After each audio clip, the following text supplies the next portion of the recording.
Good afternoon. My name is Adrian Dix. I'm BC's Minister of Health. To my right is Dr. Bonnie Henry, BC's Provincial Health Officer. This is our COVID-19 briefing for British Columbia for Monday, December the 7th. We are honored to be here on the territory of Lekwungen-speaking people, the Songhees and the Esquimalt First Nations, and we're honored to be here on their territories. Tomorrow, Tuesday, we'll be providing a written report with COVID-19 case numbers and other relevant information to the COVID-19 pandemic in British Columbia.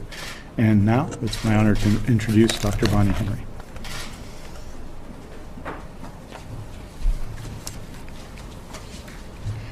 Thank you very much and good afternoon.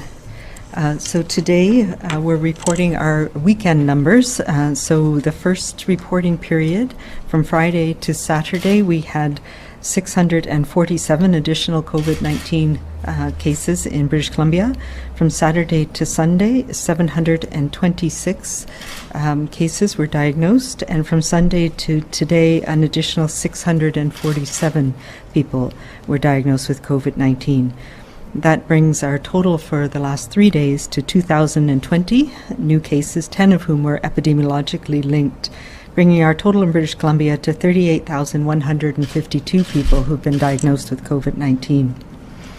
That includes 304 people in the Vancouver Coastal Health Region, 1,362 people in the Fraser Health Region, 45 people in Vancouver Island Health Region, 203 people in the Interior Health Region, and 106 people in the Northern Health Region. We now have 9,380 active cases in the province in all health authorities, of whom 349 people are in hospital, 77 of whom are in critical care or ICU. We have 10,747 people under active public health monitoring, again, in all areas of the province, and 27,287 people have recovered from COVID-19. Over this past 3 days, we've had 35 people who have died from COVID-19, bringing the total number of people in British Columbia who've died from COVID-19 to 527. This, of course, brings sadness to us all. And my condolences go out to the families, to the care providers and communities of these people who've passed away over the last 3 days. We know how challenging, how hard it is to lose somebody during this time of year, and particularly during this time of COVID.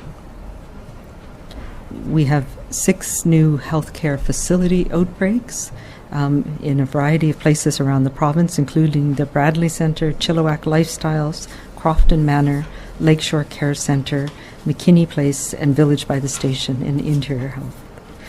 In addition, outbreaks have been declared over at the Hawthorne Seniors Care Community, Lakeview Care Centre, Sunset Manor, Valley Haven Care Home, and Ridge Meadows Hospital. That leaves us with 57 active outbreaks in long-term care and assisted living and 8 in acute care units. There are now 1,697 active cases in long-term care, 1,073 residents, and 605 staff. Additionally, we've had 1 new community outbreak at a mink farm in the Fraser Health Region, and of course we are paying very close attention to this outbreak. In other parts of the world, particularly most recently in Denmark, and prior to that in the Netherlands, and as well in the US, we've seen outbreaks on animal farms such as this, particularly mink farms, where there has been transmission from humans to mink and back. And where we've seen some mutations of virus in some parts of the world. So it is of great concern for us, and we are working closely with WorkSafe BC to ensure that all of the measures on the farm are being done appropriately, and also with the Ministry of Agriculture, our animal health colleagues, to make sure that the animal security and health is maintained as well. And this is, of course, an important measure that we need to look at holistically, and we're involved with both the CFIA and the Public Health Agency of Canada to make sure that all of the appropriate measures are taken on this farm and the other farms here in British Columbia. That includes very strict controls under the Animal Health Act here in BC for who and what can come or leave on the farm. Today as well, we have some very good news about an upcoming vaccine that we can all take some heart in. As we all do our part now, knowing that the availability of vaccine to protect those people who are most at risk is actually just days away now. Next week, we expect to receive our first delivery here in BC of the Pfizer vaccine, as you heard announced federally this morning. It will be a start of a program, a very important start, but just a small amount to start with to ensure that we get our logistics going, but our ability to start protecting elders and seniors, particularly in our care homes and the healthcare workers who care for them, will be an important step forward in our COVID-19 struggle. And later this week, Dr. Ross Brown and myself and the Premier and Minister Dix will be providing a full briefing to everybody on the vaccines themselves and our approach and our team and how we're going to be managing this very complex and challenging initiative, but make sure that we have an adaptable and flexible plan so that we can get vaccines as efficiently as possible to everybody who wants them here in British Columbia.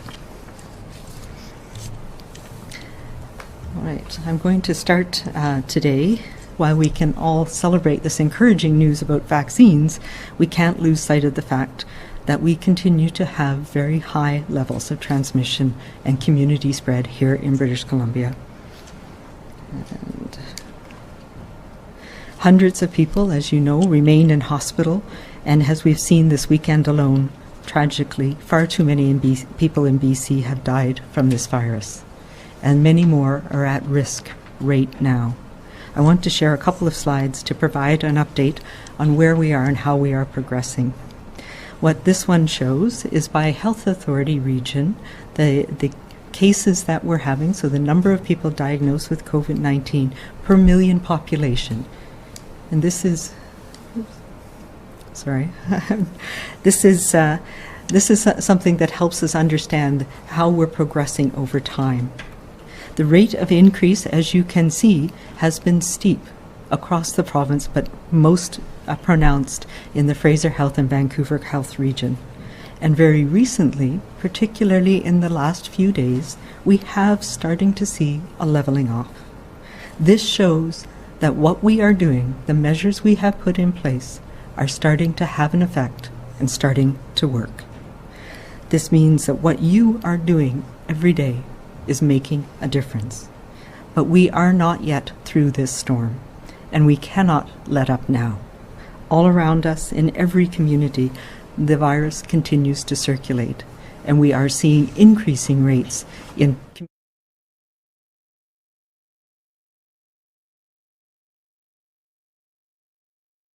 our interior and in the north in particular. We only need to look as well to our adjoining provinces and states to recognize that we are in a very challenging time. Across Canada and across the world, particularly in the Northern Hemisphere, we are seeing that this virus can transmit very easily and that our risk is very high, despite the measures that we have all taken to try and reduce risk. The other information I'll show you here is our case counts, what we call our 7-day average. And that is is a measure that helps us smooth things out over time. And the green line at the top is our numbers of cases per day in a 7-day rolling average. So we report them every day, but it levels out those peaks and valleys that have to do with when tests are completed. What you'll also see here is that our hospitalizations, though lagging the case numbers, as we know, by several weeks, are now peaking. And we need to continue to take the measures that we've been taking to ensure that that also levels off. And as we're starting to see, the blue line on the bottom is ICU and critical care. And that, again, is a very important measure. What this tells us is that the hundreds of people that are in hospitals across the province right now are receiving the care they need in a safe way, but it is straining our system.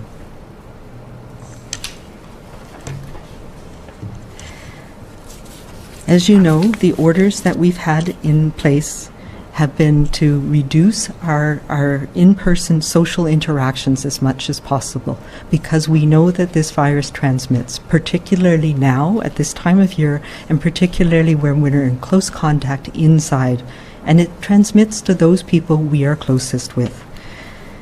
As well, we want to limit our social interactions to those essential activities in our lives, like work and school and other essential services.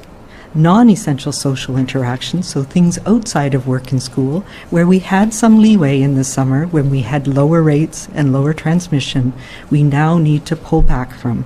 And that any of those interactions should be done in a very safe, low-risk manner, such as small numbers and outside. In addition, we've put in targeted measures to deal with specific higher risk activities that we've seen transmission happen, and those conditions that lead to transmission, including being inside, being in crowded places, having poor ventilation, etc. Today, I am now issuing the following orders, which are in effect immediately. I'm extending my published gatherings and events order of December 4th with respect to the controls and restrictions on people visiting other people in their residence to midnight of January 8th, 2021. As well, of course, we will continue the allowances that we have in place for people who are living alone to have one or two other visitors. I am also extending my published order of December 4th with respect to prohibiting all gatherings and events as defined in the order to midnight of January 8th, 2021. This means that all those events that we have been talking about for the past few weeks continue to be prohibited, with the exceptions as they are listed in the order. However, one addition, I am now accepting from the order drive-through and drive-in to drop off and leave events. So where we know that in some occasions we have either drive-through to look at lights where people do not get out of their cars, or to drop off, and at this time of the year we've seen things like toy drives and others. As well, we are accepting drive-in and stay events to a maximum of 50 cars, in which people must stay in their cars, and people attending these events should be only your household, and the exceptions must continue to maintain physical distancing, having entry and exit controls, and ensuring that there's no congregation or congestion, and people remain in their cars for the duration of the event. As a reminder, the other parts of the gatherings and events order that do not expire remain in effect for the foreseeable future, and that is the restrictions on adult team sports, indoor and outdoor, and the group fitness restrictions. Some of these may begin to operate once we've issued the further orders and guidelines about how to do these safely in the new context that we are living in right now. As we have published last week, child and youth sport can continue with limited activities, with specific restrictions, and of course no travel for any teams in the province.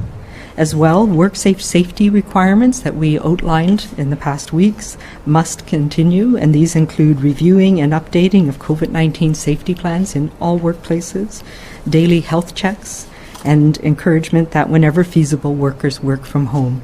And I mentioned 2 weeks ago that we are actively working with WorkSafe BC and pulling together, particularly in the Lower Mainland, teams to enhance our inspections in these areas and to make sure that appropriate safety measures are put in place. And we are bringing some more leadership to that team, and we'll be talking about that later this week, just to say that this is an important focus right now, and each business needs to revise and review their COVID safety plans to make sure that all of the measures that are needed now, given the context we are in now. I understand that for many of us, this will mean celebrating the coming important holidays in a different and smaller way than what we may be used to. We can, though, still be festive. We can still connect with family and with friends in a safe and virtual way in many cases, and we have seen so many ways that people have done this in the past months and we will need to continue to follow these guidance.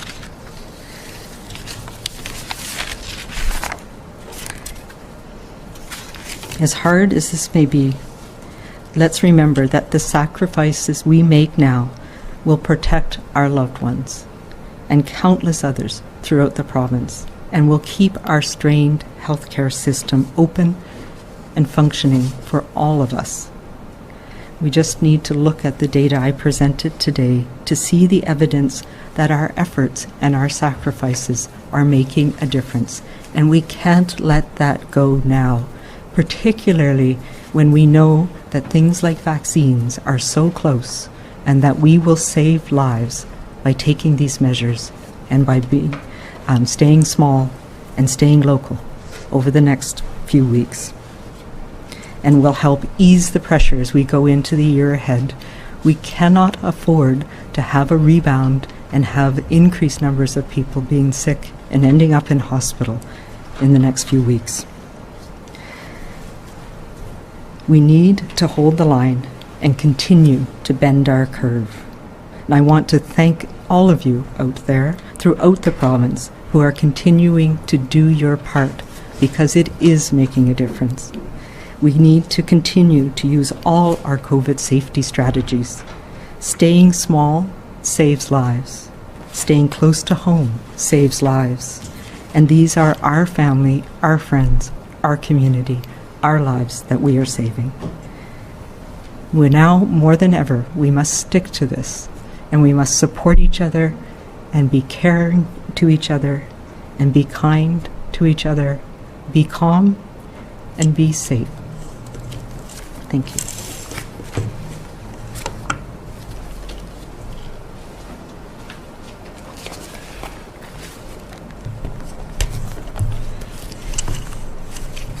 Thank you very much, Dr. Henry. And first of all, I want to start by expressing my condolences, that of the Premier, that of, I think, everyone in BC, to the 35 people who passed away this weekend from COVID-19 in British Columbia. That was 17 from Friday to Saturday, 10 from Saturday to Sunday, 8 from Sunday to Monday.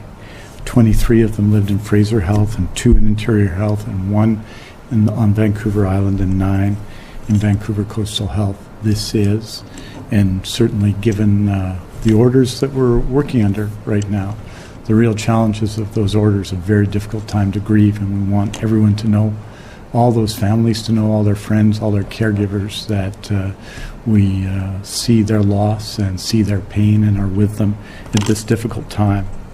I wanted to note that there are 349 people currently hospitalized with COVID-19 in British Columbia, 77 in critical care. And that is, of course, across health authorities, 193 in Fraser Health, 14 in Interior Health, 10 on Vancouver Island, 42 in Northern Health, and 89 in Vancouver Coastal Health. In terms of hospital capacities and occupancy rates at the moment, we consider this with 2 types of beds. One's our base bed, and also we add to that our surge bed capacity. So in Fraser Health, hospitals are occupied at 84.5% of base bed and 63.1% of total or grand total occupancy rate. In Interior Health, it's 89% of base bed and 70% when you add surge beds into the equation. In Northern Health, currently across Northern Health, it's 80.6% of base beds and 1.6%, I should say 57.9% of overall beds. In the Provincial Health Services Authority, it's 74.1% base bed capacity and 67.2% of base plus surge capacity. In Vancouver Coastal Health, we're at 93.1% of base bed occupancy and 68.3% when surge beds are put into the equation. And on Vancouver Island, it's 81% of base bed occupancy rate and 74.4% of total occupancy at the moment. In critical care, those numbers are similar overall across the province. It's 78% in critical care in Fraser Health of base bed occupancy and 43.9% of our grand total occupancy rate when surge beds are added into it. 74.7% in Interior Health, or 60.7% of total. 58.5% in Northern Health, or 37.5% of total. In Provincial Health Services Authority, it's 66.7% of base bed capacity, or 28.6% if we add surge capacity of critical care. In Vancouver Coastal Health, it's 86.1% of base bed critical care capacity and 58.9% of total. And on Vancouver Island, it's 51.5% of base bed capacity, and that is the same for the total. And so that gives you a sense of where we are in terms of beds. Of course, having 349 people hospitalized puts a very significant pressure on our hospitals and on our staff in those hospitals. It's not just an issue of beds, as we've said many times, but an issue of the overall pressure on our hospital system. Nonetheless, everyone is doing an extraordinary job. Last Thursday I reported, and I think we'll report when we update the numbers this week, another week of close to or over 7,000 surgeries being performed, both urgent and non-urgent surgeries, at a time of pandemic, which is an extraordinary achievement in healthcare. I want to bring an update for the period ended December 3rd, 2020 on our influenza vaccine update. As you know, BC has ordered 2,241,600 doses of influenza vaccine, with the final 130,000 doses expected this month. This is a 47% increase in the purchase from last year's campaign. 2,109,170 doses of flu vaccine have been distributed by the BC CDC to regional health authorities. And this number is a little behind schedule because it's based in part on billings, which are still to come in. But to date, at least 1,277,646 doses have been administered, with pharmacists administering 74% of those doses to date. All residents in assisted living facilities and almost all, 98% in long-term care, have had their flu zone doses administered. And based on national and provincial surveillance, all indicators of influenza activity continue to remain exceptionally low for this time of year.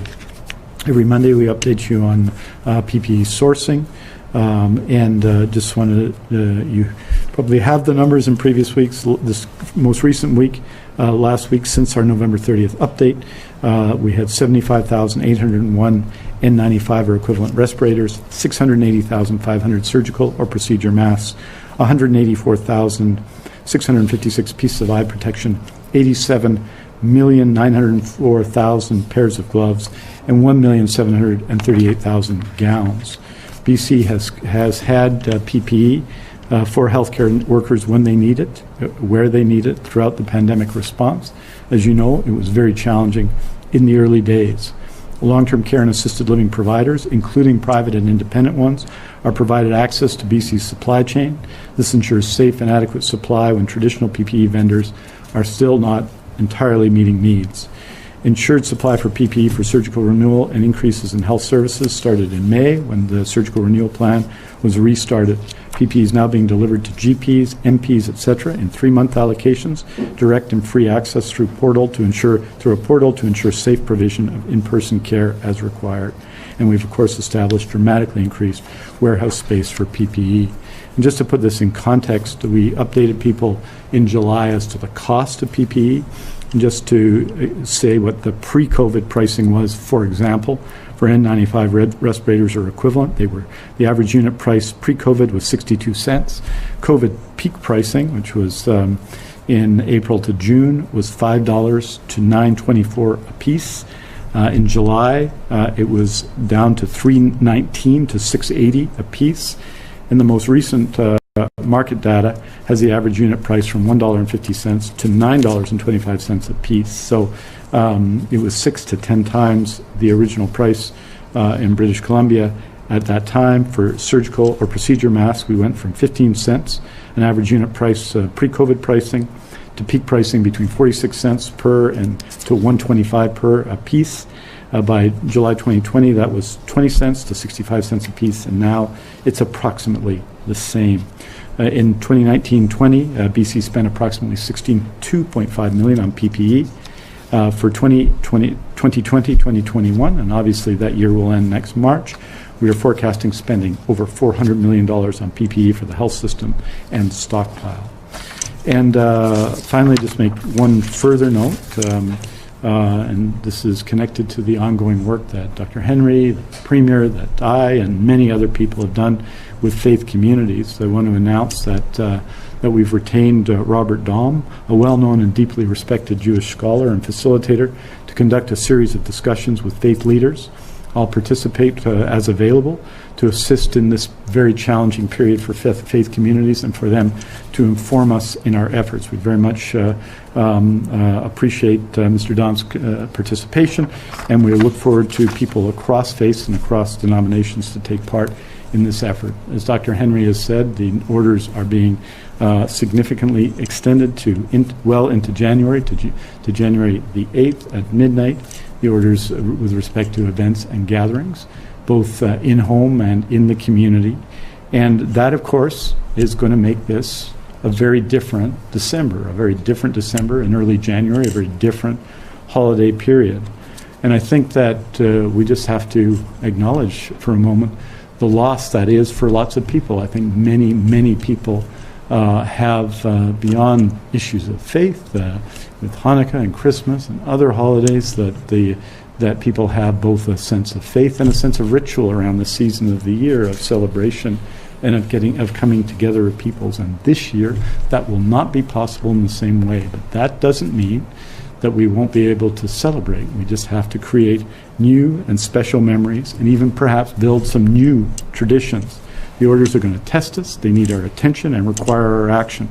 But they'll allow us to make the very best of the season, to show our love, our caring ways, our generosity to others, and our abiding faith, if that religious or otherwise. And they'll keep us safe, too. This year, letting down over the holidays and using the skills we've been taught to stop the spread and pulling back from following the guidance we've been given to save lives will create a COVID debt in December and a daily case number bill that will come due in January at a cost we simply cannot afford. This year, we must spread good cheer without spreading COVID-19.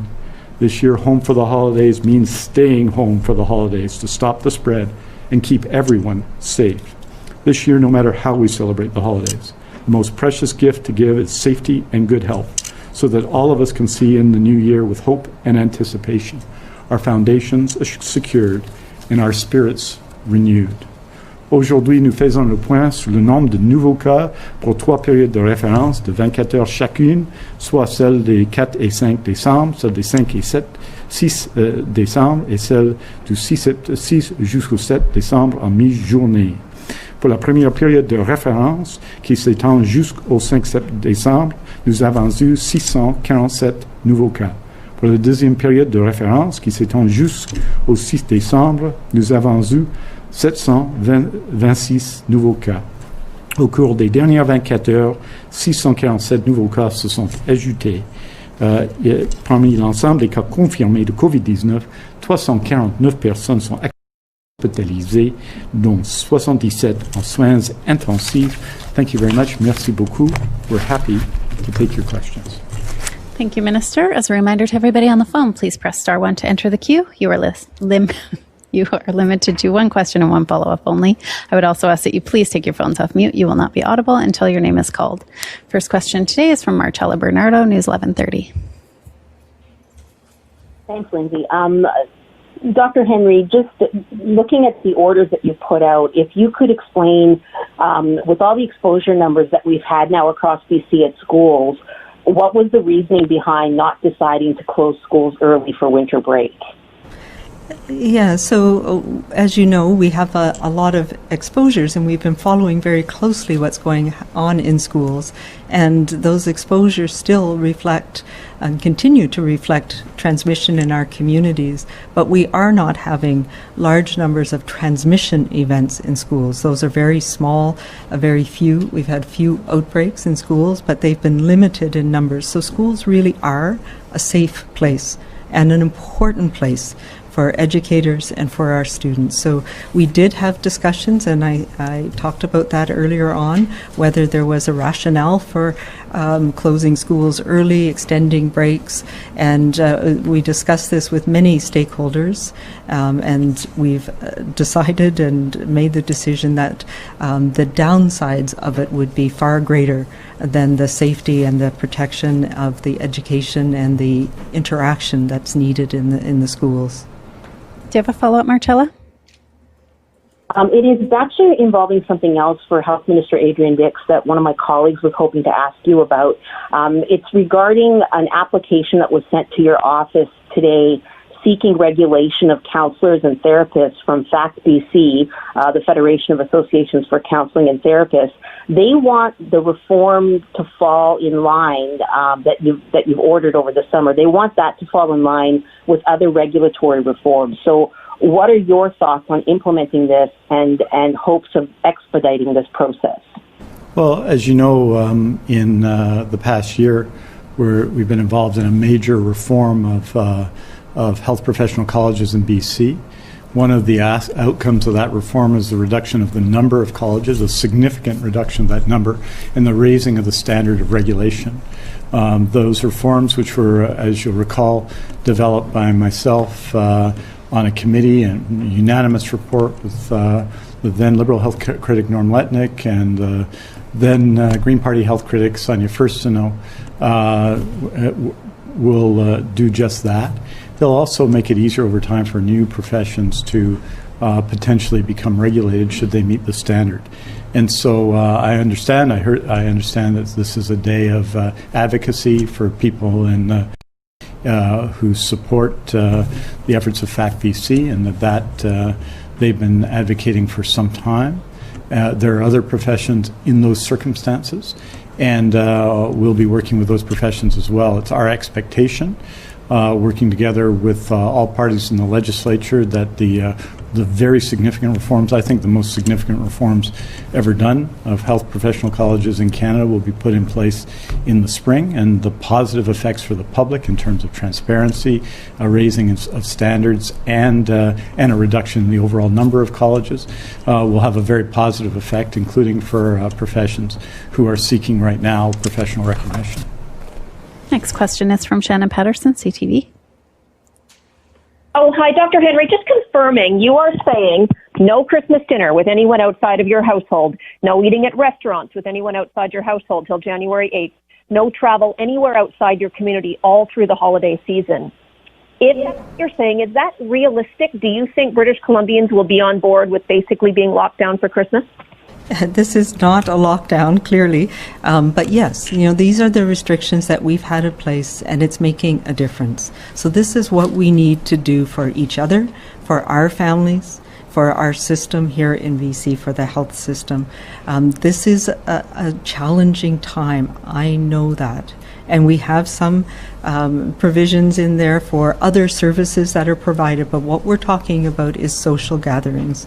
So yes, if you're used to having multiple family members come and go over Christmas and getting together and having those large dinners together, now you need to do it remotely. This Christmas and these holidays are going to be different, and they need to be different. But we have to recognize we're not alone in this. These are things that we need to take to protect our communities, and we across the globe are dealing with this pandemic in ways that are best. We're learning the best ways that we can, but we know that it is these social interactions, even small ones. So, I think maybe it's okay. I have 10 people over to my house, but it's not just my 10 people. It's 10 by 10 by 10 with thousands of families around this province. And so all of us have to do our bit right now, because we know that that's where this virus is transmitted. And particularly over this holiday period, we don't want to be exposing our loved ones to the virus. Shannon, do you have a follow-up? I do. I have a follow-up on behalf of a colleague about that vaccine news that is good news today. How many doses of the vaccine are you expecting initially, and how will those initial vaccines be prioritized and distributed, including the more rural parts of the province? So we've been working on this for quite some time. I don't have the exact numbers today. I have a good idea of what we're looking at. We have been working on exactly where they'll go. Understand, though, the first vaccine that we'll be receiving is the Pfizer vaccine, which means it has to be kept at -80. So there are limited places that we have the equipment and the ability to do that. So we will be receiving small amounts to start with across the country, and we will be focusing on those most at risk. And for us in British Columbia, that is people, particularly healthcare workers who are working in long-term care and on the front lines in our health system, in emergency departments, ICU, medical departments. But we will be providing more detail about what we see rolling out, not just next week, but in the coming weeks and months, and where people may find themselves in the rollout of vaccine. So this is the beginning. We're putting all the details together, and later this week, we, with the Premier and Dr. Ross Brown, will be having a more detailed briefing for everybody, for the public and for you, and we'll have a lot more details by then. I will tell you as well that we're participating this week, starting as part of it has started already, but starting tomorrow as well in a trial run of receiving the really specialized containers that come from Pfizer. They won't have vaccine in them at this point, but they will have the dry ice, and we'll be going through all of the procedures that are needed to safely handle these very fragile vaccines. So it's exciting. We are expecting that Health Canada will hopefully come out with what we call a notice of compliance in Canada, which is a license for the vaccine to be used, and we'll be ready to put immunization into people's arms as soon as we can. We are not going to have enough in the first few months that it's going to make a difference in community transmission. So that's why we all have to be continuing to follow our COVID safety plans. But we will be able to protect those people who are more likely to end up in hospital, who are more likely to die from this virus, and also to protect our health care system by ensuring that people who are at risk in our health care system are protected too. So that'll be the focus to start with, and that's why it's such a challenge for us now. But that light at the end of the tunnel is there. And we need to do our piece to keep our rates low so that we prevent people from dying until we have this protection for them here in our communities and across the province. Next question's from Justine Hunter, Globe and Mail. Thank you. I know BC is working on starting a pilot this week in long-term care with the rapid tests. I'm wondering how quickly you think you will be able to make a decision on whether this would be more widely adopted. Yeah, so we've always said that we are looking for where the rapid test can play a role. It certainly will not be daily testing. That's not feasible or practical with the tests that we have. And as we know, they are not licensed for use for asymptomatic testing. So what we need to do is understand, one, if it's feasible, because one of the challenges we have in care homes is human resources and the stretched human resources, but also how does it fit into the screening that we do of people, of healthcare workers every time they come to work, and where does it play a role in helping us in that setting? We have, as I've reported on before, been using the rapid tests in other settings where we know it can be of benefit, particularly remote communities and in some of our shelters and our advanced surveillance in, for example, the downtown east side in Vancouver. And there's been challenges with the tests themselves. They don't actually work that well in the environment in the cold. So we're learning about where they might fit in. And yes, there's a number of long-term care homes in the Lower Mainland where we'll be starting to look at feasibility and whether there are value in that setting. Do you have a follow-up, Justine? Yes, thank you. You said earlier today there was almost, I think, 1,700 active cases in long-term care homes. And I'm not sure, maybe you can clarify how many long-term care homes have new outbreaks. You said 6 facilities, but I'm not sure if those were all long-term care. But my question is, what does that say about what's wrong with the current screening protocols? Because clearly they're not enough. Yeah, this is the question. We can't intuit where this virus is. And the screening, we are stepping up, of course, as everybody is. But we also have close to 60,000 people who work in long-term care. And everybody goes to work every day with the intent of doing their best to take care of people, and nobody intends to bring the virus in with them.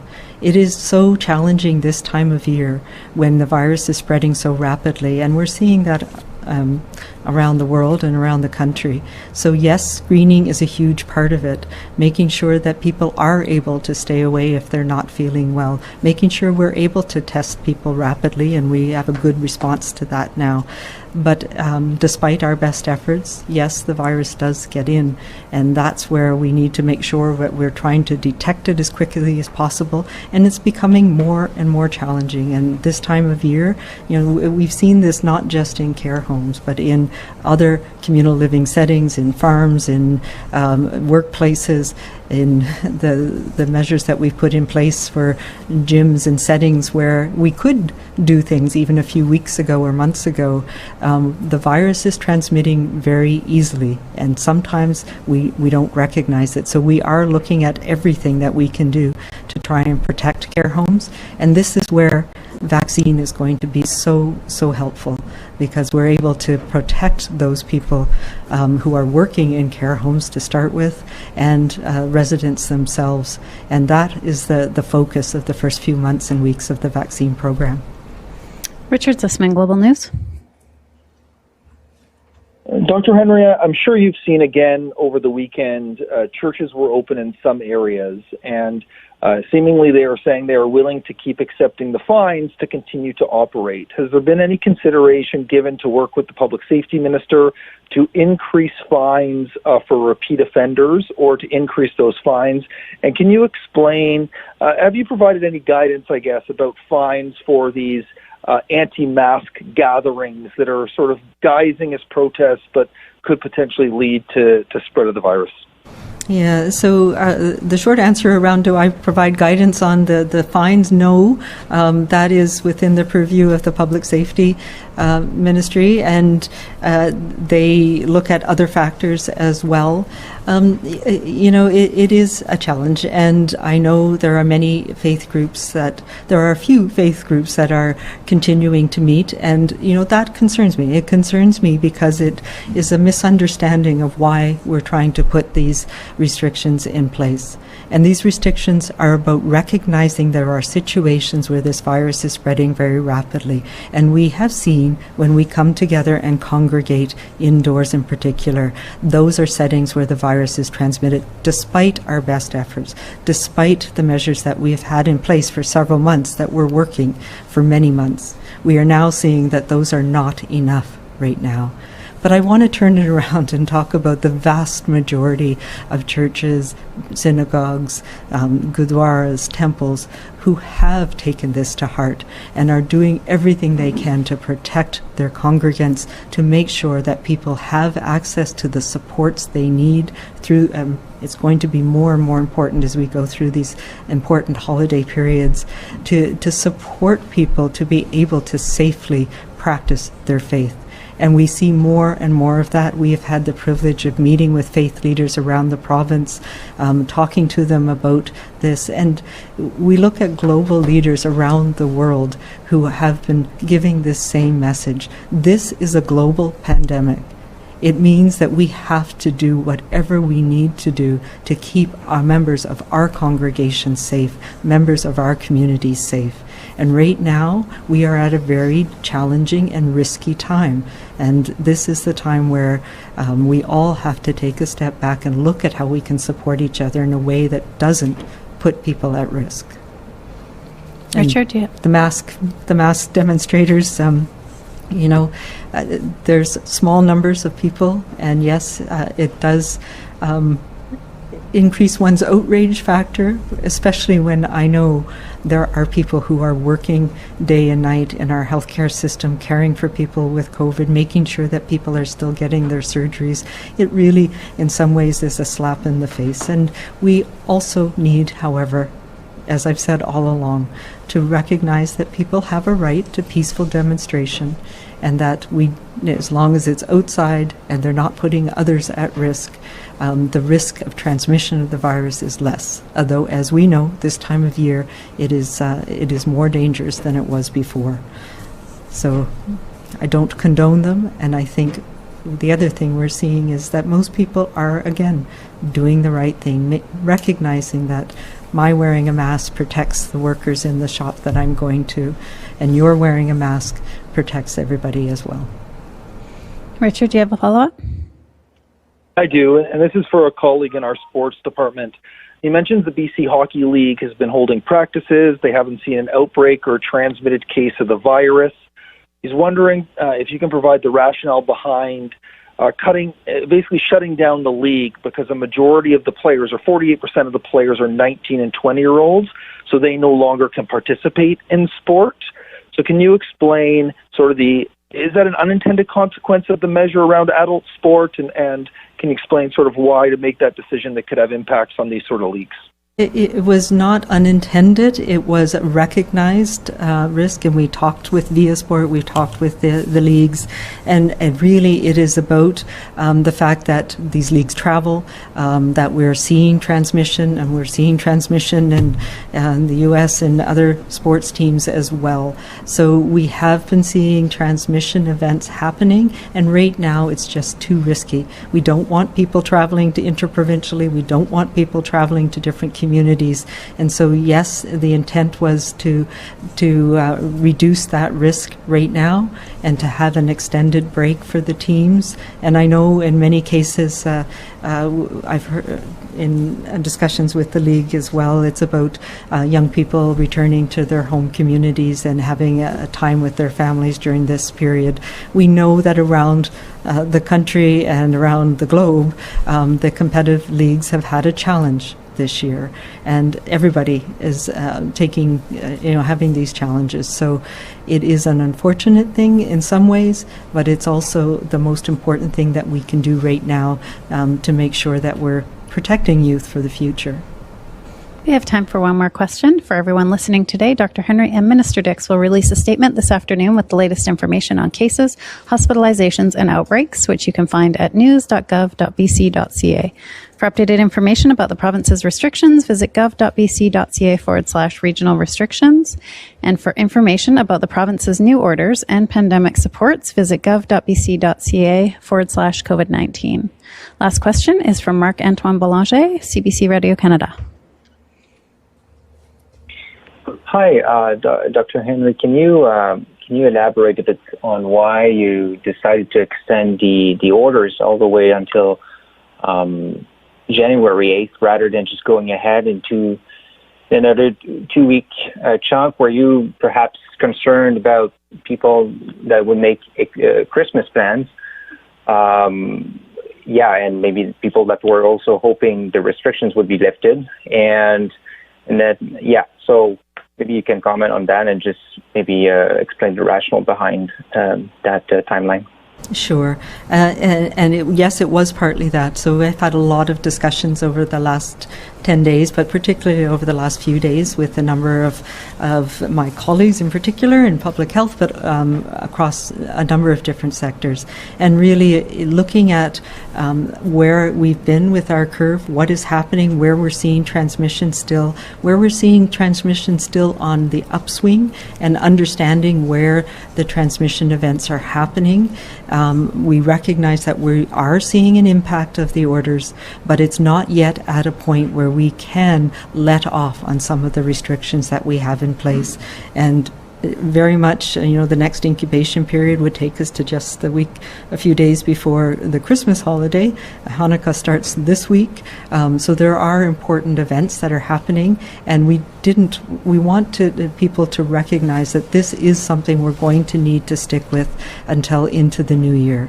So yes, it was to signal that this is not the time to plan large family gatherings, whether it's for Christmas or New Year's or other holidays through this next period of time, and that we're looking as well at when vaccine is coming, when we would hope to see a decrease in cases, and we cannot afford, when we're this close to being able to protect people, to have a surge of cases early in the new year that would again test and strain our healthcare system and put people at risk, and people getting sick and dying from this virus. So this is what we need to do now to get us through this most critical period. This will save lives. And that's what we need to focus on for the next few weeks. And did you want to answer in French? I'd like the supplementary question. Oh.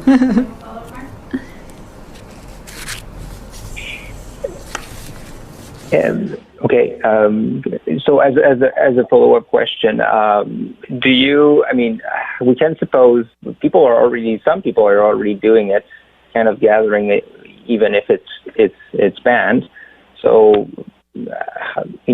how confident you are that maybe the public health orders right now could be enforced during Christmas times, making it a bit awkward to show up at doors and say, hey, you're not allowed to gather.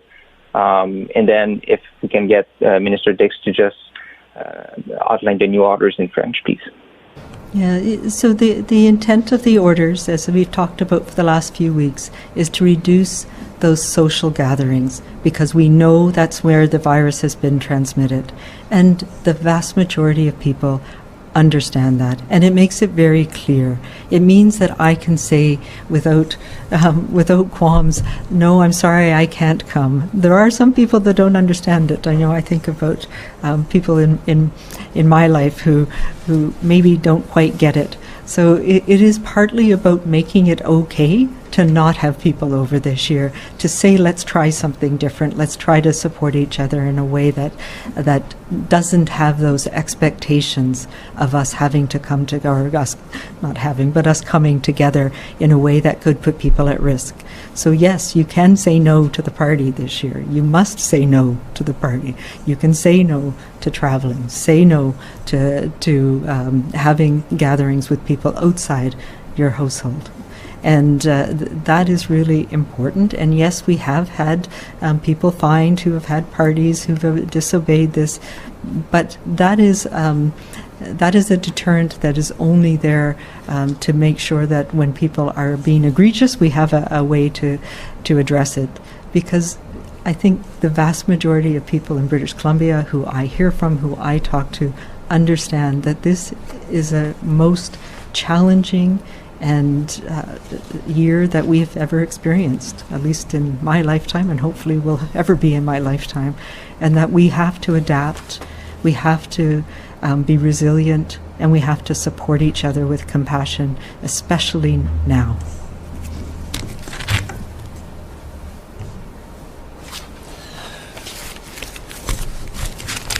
Juste pour dire que je pense que cette décision a la grande mérite, la clarté, n'est-ce pas, d'aller d'ici jusqu'au 8 janvier fait beaucoup de sens. Il n'y a pas de question sur le 21 décembre ou quelque date que ce soit, et que des gens peuvent se préparer pour les célébrations de la nouvelle année, les célébrations de Noël et d'autres grands événements du décembre et de janvier jusqu'au 6 janvier et après tout jusqu'au 8 janvier. Je pense que c'est la bonne décision. On a dit très clairement que ce n'est pas le moment de lâcher sur ces grandes questions. Il faut agir, il faut suivre les conseils du Dr Henry, de la santé publique et les autres aussi pendant cette période. Et je pense que des gens dans leur grande majorité sont prêts à le faire. Ça va être une Noël différent qu'avant, une Noël qui va être quand même, j'espère, une célébration pour des gens, mais il faut nous protéger actuellement comme communauté. Et ces mesures vont nous aider à le faire. C'est la bonne décision, c'est la bonne voie. Et je pense que si on continue à suivre cette voie, cela va aider beaucoup de gens et ça va sauver beaucoup de vies. Merci beaucoup. Thank you very much. I will see you soon.